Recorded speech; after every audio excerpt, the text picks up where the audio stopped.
Dawnstruck. I'd like to tell you this, if you agree. Last night I stayed up working late again until 3. I turn in, but the cogwheels of the brain go rattling on and on. Almost insane, I'm tossing, turning, even counting sheep, but cannot sleep. I try in vain the mantras and the cures, the bitterest medicinal liqueurs. My script still leers at me with grisly threats. My heart still blames those 40 cigarettes and else. The lethal coffees, I presume. I give up trying and admit defeat, then slowly, in my shirt sleeves, pace the room. Inside the dreaming family retreat, half-open lips are moist with honey-sweet saliva. And on drunk, staggering feet, I look out on the street. Wait, how shall I explain it? Here we go. You obviously know my house, and maybe you recall my bedroom and the sad, forlorn Logodi Street. Gray in the early dawn. This is the shabby, melancholy view in front of me. Beyond the windows, there are shapes to see, unmoving, sightless, knocked down like a tree. They lie there horizontally, inane. Behind the lids their eyeballs stare asquint. The fly-by-night anemia of the brain has misted up their minds, and just a glint is showing through. Beside them, here a jacket, there a shoe. They sleep in there. The room is just a box, but in their waking dreams it is a place of beauty.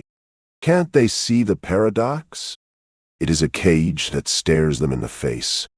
Then suddenly an old insomniac alarm clock picks the moment to attack the sleeper with a call. Wake up to life, the hard facts of it all. The building is asleep too, dumb and dead, as it will sleep. Some 100 years ahead, when weeds will crawl beneath the ruined wall and no one will recall. Was it a house or just a cattle stall? But high above there is the cloudless blue of purity and light and grandeur too, as frail yet firm as everything that's true. The celestial sea, as blue as always, as it used to be, the blue duvet. My mother made for me the ink blot of my schoolboy gaucherie. The living souls of silent stars unfurl their aureoles to greet the warm mid-autumn night that comes before the storm. Through distances that are unspannable, these stars have watched the wars of Hannibal, and now they see me, standing, barely dressed, behind my window, here in Budapest. What has happened to me? That's hard to know. It seems a shadow flew above my head, my childhood, that I'd given up for dead, and buried long ago. By and by, among the stunning treasures of the sky, I see a secret wisp of lightness, oozing a hue of dawn, and blushfully perfusing the levitating stars. Out in the east, light beams are released. A sparkling palace fills the heavenly sphere. A chandelier is glowing in a blaze, until the guests disperse and go their ways. Out on the lawn, the shadows of the night are floating on the castle's candlelight. The guests are leaving now, in groups or pairs, descending on the stately marble stairs, and coming to the end of their descent, the noble giant of the firmament, the host, farewells them in the evening cool. Outside the vestibule, then girlish whispers, jangling of a brooch, end of the party, hailing for a coach. A veil of point lace descends from distant space to adorn and grace a ravishingly beautiful young girl's rich auburn curls with the delicate gold trace of plaited pearls and priceless precious pearls.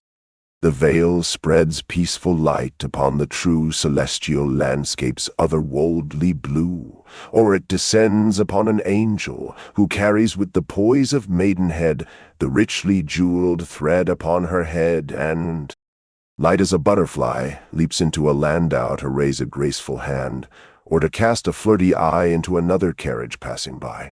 And then she lets her horses romp away along the fairy-lighted Milky Way, where mingling with the coaches until late their horseshoes touch the stars and scintillate. Struck by the sight, I cried and cried again in my delight. They have a ball in heaven, every night. There shone in that enchanted radiance an ancient secret I could clearly sense. The stars go home at dawn, along immense bright boulevards of skyborne continents. I waited till daybreak, motionless, inebriated. And then I asked myself, where have you been? To what disgraceful lowness have you slipped? What was so dear to you? A strumpet's mean embrace, an all-important manuscript, that seasons came and seasons passed unseen, and you could never glean the secrets of that great galactic scene? The score is 50 years, I realize in awe. I have my dead now, ever more and more, while from their high resplendent mirador my cosmic neighbors, all these 50 years, have watched me cry and wipe away my tears. Now I confess that kneeling on the floor I thanked for all this, humbled to the core.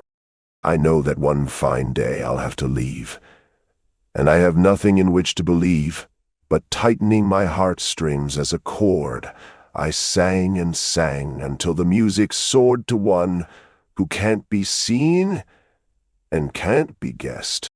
Not in this life, nor in our final rest. Before they come to throw me overboard, I know that here, where I am so distressed, stumbling through quicksands and souls, on my quest, there is a great unfathomable Lord. I was his guest. Beste Namen. Dein Tee.